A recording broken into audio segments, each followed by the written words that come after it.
오늘 설교는 우리 안에 있는 어둠에 대해서 이야기를 하려고 하는데 오늘도 장마라 그래서 그런지 날씨도 어둠컴컴합니다. 아이고 우리가 이 땅에 살아갈 때 어둠과 너무나도 밀접하게 관계를 맺고 살아가는데 혹여나 우리 안에 어둠이 찾아온다라고 했을 때 주님께서 주신 권세로 우리는 어둠과 싸워야 되고 어둠을 쫓아내야 되는. 그런데 우리에게 나쁜 것들이 아직까지 있습니다. 우리가 하나님의 자녀가 됐다라고 하더라도 아직까지 기질이 있고 옛 습관이 있기 때문에 예수 그리스도의 권세로 말미암아 떠나가는 흑암을 우리가 애써 잡기도 합니다. 이것은 우리가 하나님의 자녀가 되었다라고 하더라도 죄의 권세가 여전히 우리에게 역사하고 있다라는 반증이 되겠죠. 우리는 너나 나나 할 거 없이 죄 가운데 깊이 젖어져 있기 때문에 우리가 큰 잘못을 하는지 의식조차도 하지도 않는데 우리는 여전히 죄를 범하고 살고 있다라는 거죠. 특히 오늘 본문 말씀해 보시면 형제들을 서로 비방하는 것, 누구나 빈번히 저지르는 죄입니다. 때로는 이 죄를 심각하게 생각하지 않기도 합니다. 저조차도 비방하는 죄를 범하는 것 같습니다.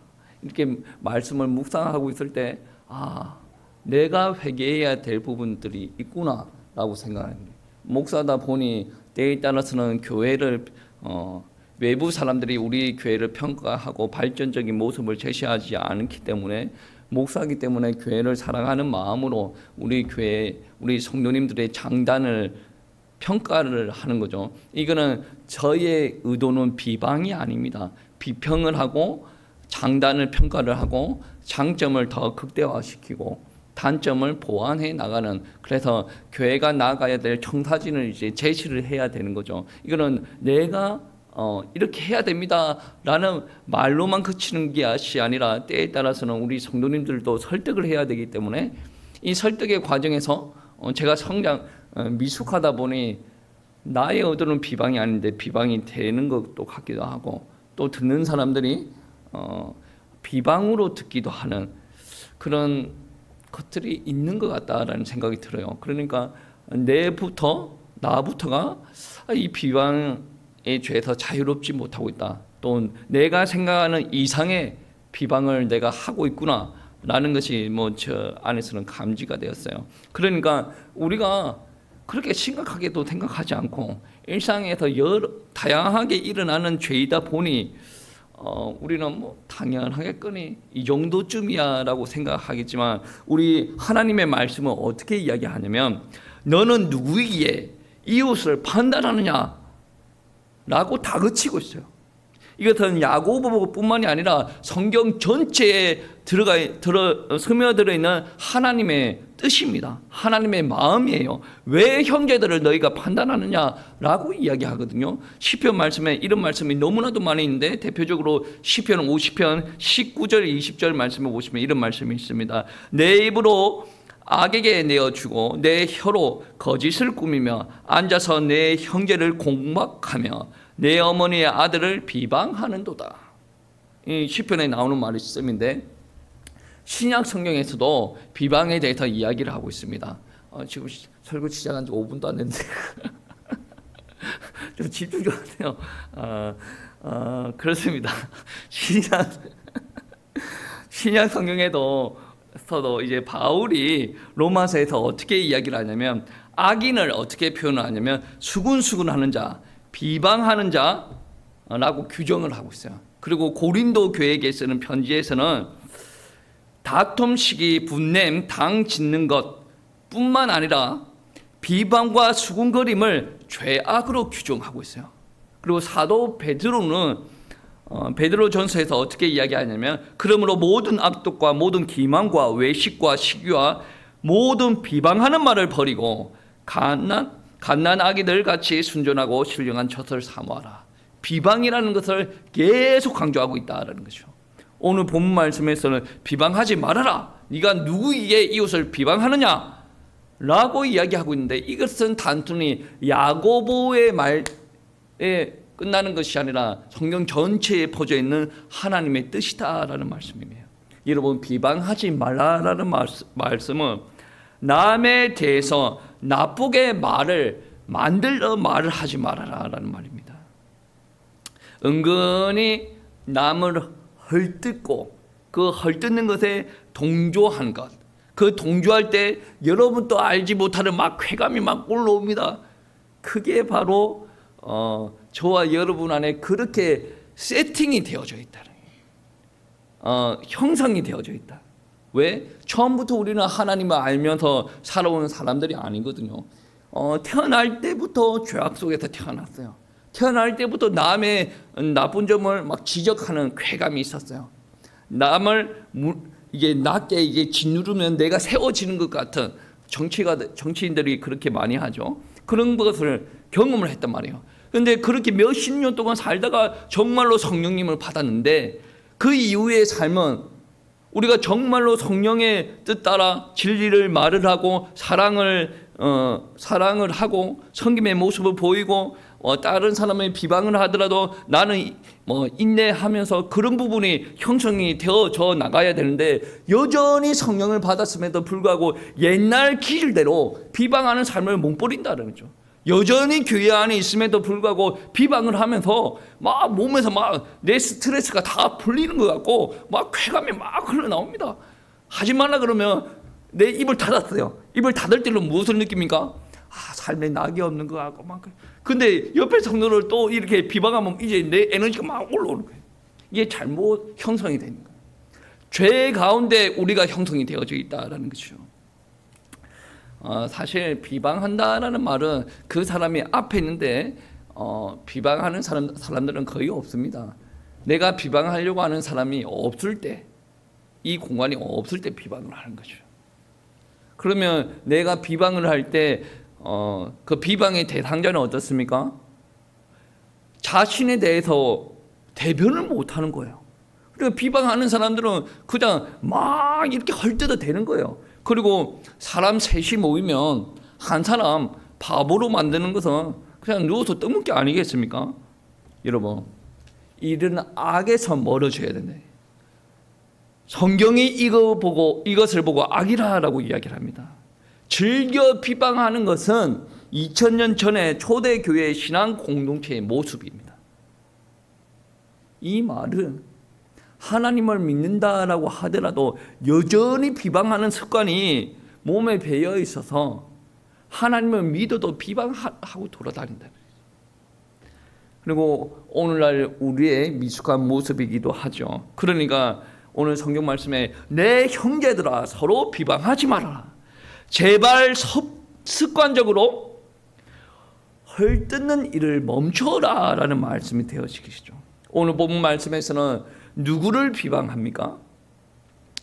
헐뜯는 사람과 헐뜯기는 사람들의 이 사이의 관계는 어떻습니까? 오늘 본문 말씀에서는 이 헐뜯는 어리석은 짓을 멈추도록 하기 위해서 야고보는 형제들아 라는 말을 의도적으로 사용을 합니다. 형제들아, 비방하는 자나 형제를 판단하는 자, 형제라는 용어를 자꾸 의도적으로 사용을 하고 있죠. 왜 그런 형제라는 용어를 골라서 사용을 하겠습니까? 너희가 비방하는 상대방이 누구인지 의식적으로 알려주기 위해서 형제들아 라는 말을 사용을 하는 겁니다. 여러분, 성경 말씀에 지금 이야기하는 것은 지금 비방하는 그 대상자가 누구냐면 여러분이 서로 아끼고 사랑을 주고 위로하고 세워줘야 될 그 대상자라는 거죠. 그런데 나의 쾌락을 위해서 비방을 하고 있다, 이것은 잘못되었다, 죄다라고 표현하는 것입니다. 여러분, 서로 비방하는 것과 혈육, 가까운 사람들을 이렇게 비방하는 것은 자기 자신을 헐뜯는 모습과 크게 다르지 않습니다. 아니, 부부 관계면 신랑을 아껴줘야 되는 거 아니겠습니까? 부모와 자식 간이면 부모가 자식을 아껴줘야 되고 자식은 부모를 아끼고 사랑을 해야 되지 않습니까? 우리가 서로 아는 지인이에요. 그러면 서로 아껴야 되는데 이 사람들이 같이 있을 때는 이렇게 친하게 지내는 것 같은데 이 사람과 떨어져가지고 다른 사람들이 모여 있으면 이 사람을 욕하고 있단 말이에요. 비방을 한단 말이에요. 이것은 정말 우리 가운데 싸워야 될 부분이에요. 어렸을 때부터 이런 것들이 형성되어 있기 때문에 이런 부분을 싸우지 않으면 아무리 목사라고 하더라도 아무리 내가 몇십 년 동안 신앙생활을 했다라고 하더라도 이런 부분은 안 없어집니다. 싸워야 돼요. 하나님의 말씀은 이야기하지 않습니까? 말씀대로 살아가는 자에게 하나님께서 임재하시고 동행하시고 역사를 베푸신다는. 그런데 나는 이때까지 이런 스타일대로 살아왔어. 안 바꿔? 하나님께서 여러분한테 왜 역사를 하겠습니까? 역사 안 하겠죠. 하나님께서 크나큰 계획이 있다라고 한다면 예외적으로는 다른 일이겠지만 원칙적으로 역사할 이유가 없단 말이에요. 가까운 사람을 헐뜯는 거, 이것은 우리 머릿속에 나와 가까운 관계를 맺고 있는 사람들에 대해서 정확한 인지가 없는 겁니다. 시편 16편 3절 말씀에 보시면 이런 말씀이 있습니다. 땅에 있는 성도들은 존귀한 자들이니, 땅에 있는 성도들은 존귀한 자들이니, 우리 옆에 있는 형제 자매를 존귀한 자라라고 시편 기자는 고백을 하고 있다 말씀입니다. 그런데 어리석게도 우리는 우리 형제 자매, 교회 안에 있는 지체들을 서로 비방을 하고 있다. 존귀한 자들인데 나의 악함으로 말미암아 비방을 하고 있다라는 이 부분에서 이 죄의 심각성이 드러난다라는 말씀입니다. 여러분, 오늘 말씀은 일방적으로 비방하지 말라라는 부분들이 아닙니다. 오늘 말씀에 보시면 11절 말씀에 형제들아 서로 비방하지 말라라고 합니다. 서로 이야기하지 않습니까? 우리가 대인관계 속에서 이런 일들이 있습니다. 어떤 사람이 옆에 있는 사람을 비방을 했어요. 그러면 비방 당한 사람도 어떻게 합니까? 나를 비방한 사람을 또 비방합니다. 이게 세상 원리입니다. 그런데 이제 처음 비방한 사람들은 정말 나쁜 사람들이죠. 비방 당했던 그 사람이 다시금 비방하는 그 사람도 착한 사람이에요? 나쁜 사람입니다. 그러면 비방 당한 사람이 비방을 다시 합니다. 너는 왜 비방을 했니? 라고 하면 대부분 사람은 어떻게 이야기합니까? 아니 먼저 저 사람이 비방했잖아요 라고 이야기를 하거든요. 여러분, 이거는 아주 어린아이들이 하는 행동들이에요. 제가 어린아이들을 집에서 키우고 있는데 왜 이거 했어? 제가 저렇게 했는데 너는 왜 그랬어? 언니가 저렇게 했는데. 그러니까 자기의 미성숙함을 인지하지 못해요. 서로 비방을 하는데 비방하는 사람들 간의 관계를 서로 인지를 하지 못하고 있어요. 자기가 하는 일이 얼마나 악한 일인지 인지를 하지 못하고 있단 말씀입니다. 여러분, 성령 받은 사람들은 성숙해 가야 됩니다. 상대방이 나를 비방한다라고 하더라도 나는 꼭 참아야 된다 이게 아니라 저 옆에 있는 사람이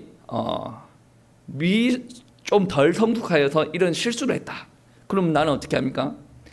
이 사람보다 나는 조금이라도 더 성숙했으니 나는 인내하고 나를 비방한 사람들을 기도한다. 이게 성경의 가르침이에요. 근데 여러분이 실제 생활로 돌아가 버리면 성경은 없어요. 하나님이 없어요. 그러면 여러분 하나님의 백성 맞습니까? 하나님을 믿는 사람들이 삶 가운데 하나님의 말씀이 없어요. 예배 드릴 때는 아멘 아멘 합니다. 근데 삶의 현장 가면 하나님의 말씀은 없어요. 교회 오면 또 믿음이 좋아. 교회 문 밖으로 나가면 믿음이 없게 된다라는 말씀이죠. 아멘 좀 하네요. 그렇다라는 말씀이죠. 여러분, 그렇기 때문에 오늘 말씀은 서로 비방하지 말라.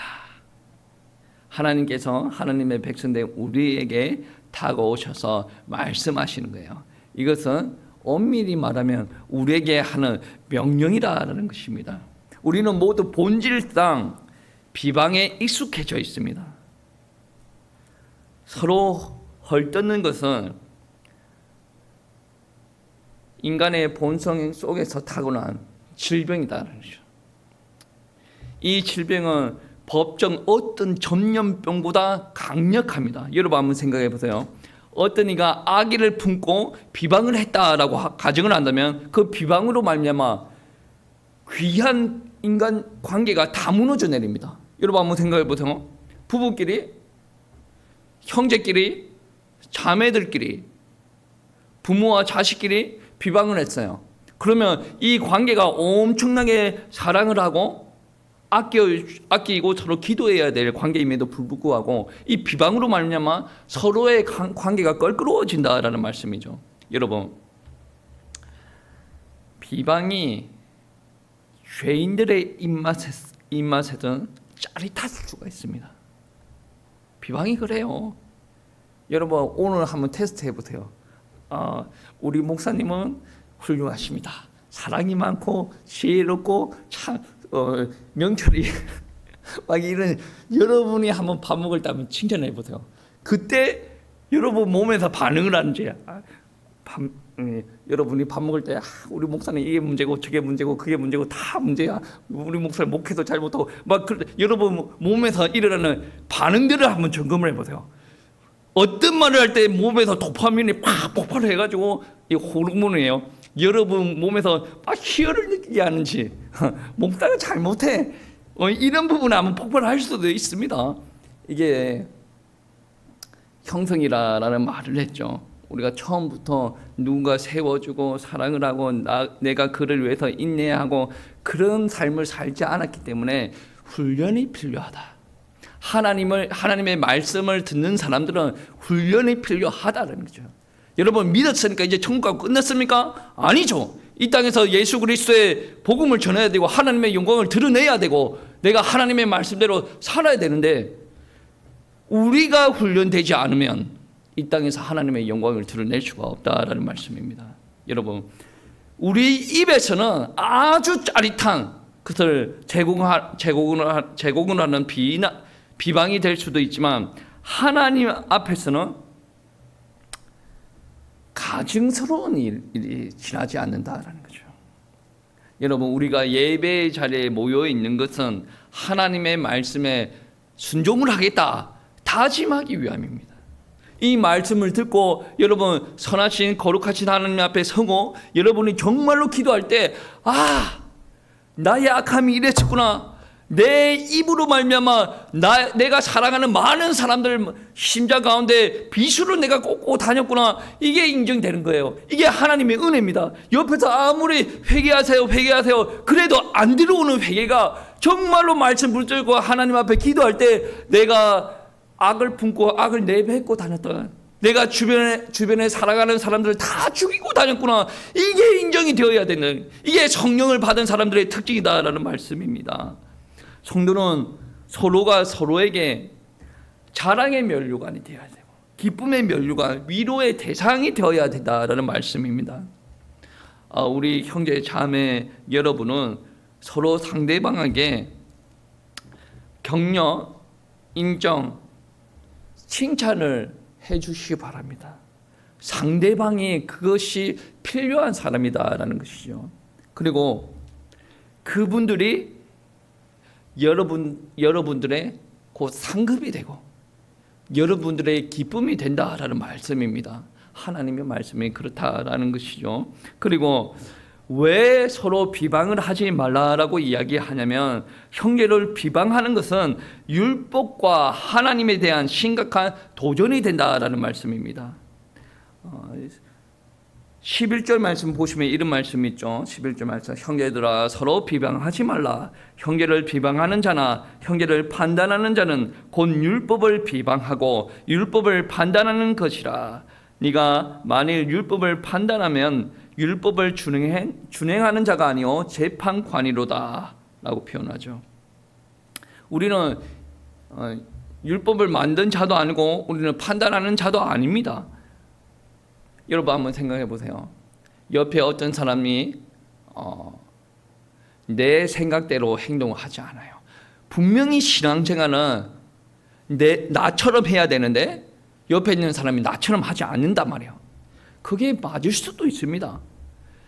그럼에도 불구하고 내 생각으로 옆에 사람들을 판단할 근거가 되지는 않는다라는 거죠. 옆에 형제 자매의 삶을 판단하는 기준이 무엇입니까? 오로지 하나님의 말씀이 되어야 된다. 그 사람들을 판단하는 분은 누굽니까? 내가 아니라 하나님이 되어야 된다라는 거죠. 12절 말씀에 입법자와 재판관은, 입법자는 어떤 말입니까? 율법을 만든 분, 재판관은 그 율법을 통해서 판단하시는 분. 입법자와 재판관은 오직 한 분이시니 능히 구원하기도 하시며 멸하기도 하시느니라. 너는 누구이기에 이웃을 판단하느냐라고 하죠. 저도 그렇고 우리 지체들도 그렇고 판단할 분은 하나님 한 분, 기준은 율법, 하나님의 말씀이 되어져야 된다. 우리도 그렇고 주변의 모든 사람들도 그렇고 오직 하나님의 공의로운 법으로 기준이 되어야 된다. 법을 따라 살아야 된다라는 말씀이죠. 내가 만약에 옆에 형제나 자매를 내 기준으로 그렇게 살면 안 돼, 이렇게 살아야 돼 판단을 하는 것은 율법의 기능을 가로채는 겁니다. 그 말은 무슨 말이냐면 율법이 정하는 거예요. 율법이 딱 있는데 사람들이 그대로 살지 않죠? 그러면 율법이 그를 판단하는 건데 내가 율법을 좀 알고 내가 율법대로 좀 살았어요. 그런 기준으로 판단을 하고 돌아다니는 건 하나님께서 옳게 여기지 않는다는 말씀입니다. 여러분 생각이 형제들이 지켜야 할 법입니까? 아니죠. 하나님께서 여러분에게 필요한 은혜를 주셨고 깨닫게 하신 거예요. 내가 살아왔던 삶과 상대방이 살아왔던 삶이 완전히 다를 수가 있습니다. 나에게 임한 말씀과 그에게 임한 말씀이 동일합니다. 그런데 똑같이 역사한다라는 보장은 없습니다. 나에게 임한 성령과 그에게 임한 성령이 동일하다라고 할지라도 다른 사람이에요. 다른 사람이기 때문에 다른 방식으로 역사할 수도 있다라는 거죠. 여러분, 예수님께서 베드로를 부를 때 어떻게 불렀습니까? 사람 낚는 어부가 되게 하겠다. 이 정도 해도 오는 애들이 있단 말이에요. 그런데 바울 같은 독종은 그렇게 이야기해서 안 온다는 거죠. 그러니까 비늘로 눈을 가리는 일들이 벌어지지 않습니까? 같은 주님이에요. 다르게 역사한다라는 말씀입니다. 그러니까 내가 이렇게 하니까 하나님께서 역사하시던데 너는 그렇게 안 해도 역사 안 하는 거야. 저는 틀린 말이라고 생각하지 않습니다. 그런데 그렇게 내가 이야기했을 때 옆에 사람에게 도전을 준다라고 하거나 믿음을 준다라고 했을 때 충분히 그러한 간증도 필요하죠. 근데 이 사람의 상황을 봤을 때 이 말을 하더라도 못 알아듣는 것 같다. 오히려 마음문을 닫는 것 같다. 안 하는 게 맞습니다. 나의 성품이 아직도 많이 성숙하지 못하여서 나와 다른 인격체를 배려를 하고 그의 시간표에 맞춰서 사역할 수 있는 그런 성숙함이 내 가운데 부족한 거예요. 여러분, 우리는 우리의 생각에 우리 형제 자매를 정죄할 법이 될 수가 없다라는 거죠. 형제 자매를 지배하는 것은 하나님이시고 하나님의 말씀이 되어야 된다는 거죠. 내 생각대로 내 주변의 형제 자매를 물어뜯는 것은 율법의 고유한 권한을 침해하는 것이다. 여러분의 생각이 아무리 옳고 좋아도 여러분은 형제 자매를 구속할 어떠한 자격도 가지고 있지 않습니다. 여러분의 뜻대로 움직이면 너무나도 감사한 일이겠지만 그렇지 않다라고 하더라도 그가 서든지 넘어지든지 그의 주인에게 속한 것입니다. 여러분이 억지로 뭔가를 해서는 되지 않는단 말이에요. 바울이 로마서에서 이런 말씀을 합니다. 로마서 14장 3절 4절 말씀에 어떤 말씀이냐면 먹는 자는 먹지 않는 자를 업신여기지 말고 먹지 않는 자는 먹는 자를 비판하지 말라. 이는 하나님이 그를 받으셨습니다. 하나님께서 먹는 자나 먹지 않는 자를 다 받았다는데 자기가 먹고 안 먹고 그런 거에 따라서 비난하지 말라라는 것입니다. 그래서 4절 말씀에 남의 하인을 비판하는 너는 누구냐? 그가 서 있는 것이나 넘어지는 것이 자기 주인에게 있음에 그가 세움을 받으리니 이는 그를 세우시는 권능이 주께 있음이라. 하나님 앞에 속해져 있는 건데 우리가 하나님의 일까지 하려면 그거는 고난 침범이에요. 하나님께서 우리에게 명령하셨다. 그럼 명령을 들으면 돼요. 바울에게도 이 복음을 이방인들에게, 유대인들에게, 임금들에게 다 전하라고 했다. 그러면 전하면 돼요. 기도하고 전하는 것까지 바울의 일이에요. 베드로에게 내 어린 양을 이 말씀 먹이라. 그럼 기도하면서 말씀 먹이면 돼요. 어떤 여건이 있든지 간에 말씀 먹이면 돼요. 근데 이 사람이 말씀 먹였는데 제대로 성장하지 않는다고 해서 막 이러면 안 되고 저러면 안 되고 막 그러면 죽는다, 그러면 지옥 간다, 막 이런 혈기 있는 말로 해버리면 이거는 온전한 순종이 아닙니다. 주인이 세운다라고 이야기를 합니다. 여러분, 어릴 때부터 우리는 헐뜯는 습관을 가지고 있기 때문에 나이가 들어서도 아주 부끄러운 일임에도 불구하고 헐뜯는 것이 부끄러운 일인지도 모르고 막 비방하고 있다라는 말씀입니다. 여러분, 남을 비방할 때 즐거움이 찾아옵니다. 저도 해봤기 때문에 압니다. 남을 비방할 때 즐거움이 찾아와요. 그런데 영적으로 바라보면 비참한 처지에 있다라는 것을 여러분이 먼저 인지를 하셔야 돼요. 그래서 야고보서의 4장 9절 말씀에 희한한 말씀이 나오죠. 여러분이 이해 못했을 수도 있는데 슬퍼하며 애통하며 울지어다. 너희의 웃음을 애통으로 너희의 즐거움으로 근심으로 바꿀지어다 라고 이야기하죠. 슬퍼하며 애통하다. 우리가 신앙생활할 때 내가 만족해서 내가 즐거운데 막 희낙낙낙낙, 내가 기도 응답 받고 내가 이렇게 교회도 세웠고 뭐 희낙낙낙낙, 이런 부분에 영적인 점검이 있어야 되고 애통할 줄 알아야 돼요. 내가 다른 사람들 비방하면서 막 즐거워했던 것들 슬퍼할 줄 알아야 돼요. 남을 비방할 때 즐거움이 나타나는 것, 이것이 하나님께서 좋아하시겠습니까? 비방했던 나의 모습을 바라보고 애통해하고 슬퍼하는 것이 하나님께서 원하시는 모습이겠습니까? 이 정도 하면 뭐 어때 하면서 계속 나는 즐거워하고 비방하는 거 모습께서 원하지 않는 모습이에요. 오히려 나의 잘못된 과거를 바라보고 슬퍼하고 하나님 앞에 회개하는 것이 하나님께서 원하시는 모습이다라는 모습입니다. 야고보는 오늘 말씀에서 극단적으로 네가 하나님이냐 네가 율법이냐 라고 강력하게 질책하는 말씀이 있지 않습니까? 너는 도대체 너를 어떻게 여기고 형제들을 판단하느냐? 하나님이 한 분이 결정하신다. 살릴지 죽을지도 결정하실 분은 하나님이신데 네가 무슨 권한으로 다른 이들을 판단하느냐라고 이야기를 합니다. 저와 여러분에게는 권한이 없습니다. 목사라고 하더라도 권한이 없어요. 하나님께서 살릴지 죽일지 판단하는 거예요. 하나님께서 죽일 거라고 판단한 사람한테 내가 조금 더 살렸으면 좋겠다 막 이런 식으로 하면서 내 입에서 만약 비방이 나간다라고 한다면 내가 죄를 범하는 겁니다. 좋은 게 좋은 것이라고 네 인생 네 살고 내 신앙생활 내 인생 이런 말이 아니라 우리가 도가 지나친 부분들을 이야기한다. 이런 부분들로 말미암아 내가 뭐 스트레스가 회복되고 몸에 도파민이 막 돌고 막 그런 부분들을 이야기한다. 죄입니다, 죄.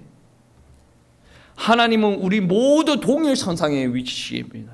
내가 오랫동안 신앙생활을 했고 내가 하나님의 은혜를 더 받았고 해서 내가 더 앞선 위치에 서는 게 아니라 하나님 앞에서는 동일선상입니다.